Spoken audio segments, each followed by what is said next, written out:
சொல்லி தர போகிறேங்க. அதுக்கு முன்னால் வாழ்வியல் முறைகளை நம்ம கொஞ்சம் தெரிஞ்சுக்கலாங்க. ஏன்னா கையை காலை வளைச்சி மூச்சு எடுத்து பயிற்சி செஞ்சு கண்களை மூடி உட்காந்து நம்ம பயிற்சி செஞ்சால் உடலில் வந்து ஆரோக்கியமாக ஆயிரும் அப்படின்னு 100% ஆரோக்கியமாக ஆயிரும் நம்புகிறாங்க.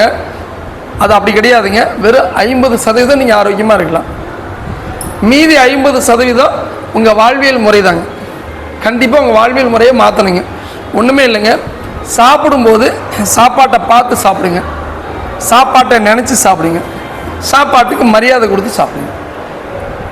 யார் யாரெல்லாம் சாப்பாட்டை பார்த்து சாப்பாட்டை நினச்சி சாப்பாட்டுக்கு மரியாதை கொடுத்து சாப்பிட்றாங்களோ நீங்கள் சாப்பிட்ற சாப்பாடு உடம்புல நல்ல ரத்தமாக மாறும். ஸோ அதனால் ஒன்றுமே வேண்டியது இல்லைங்க. நாம் சாப்பாட்டை பார்க்குறோம்.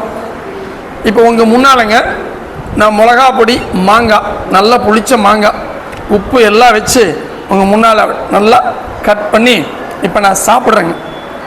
இப்போ என் முன்னால் நீங்கள் உட்காந்துருக்கிறீங்க. இப்போ நான் மாங்காய், மிளகா பொடி, உப்புன்னு சொன்ன உடனே எல்லாத்துக்கும் எச்சி ஊறிச்சாங்க. அப்போது ஒரு உணவை பார்த்த உடனே அந்த உணவை செரிமானம் பண்ணுறதுக்கு உண்டான சுரப்பிகள் சுரக்குதா இல்லையாங்க? அப்போ நீங்கள் சாப்பிடும்போது சாப்பாட்டை பார்த்து சாப்பிட்டீங்கன்னா தானுங்க அது சுரக்கும்.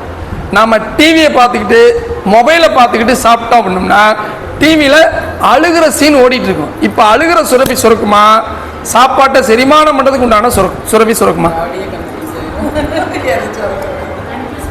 ஸோ அப்போ நீங்கள் சாப்பிடும்போது 10 நிமிஷங்க 15 நிமிஷங்க சாப்பாட்டை பார்த்து சாப்பாட்டை நினச்சி சம்மணங்கால் போட்டு உட்காந்து சாப்பிடுங்க.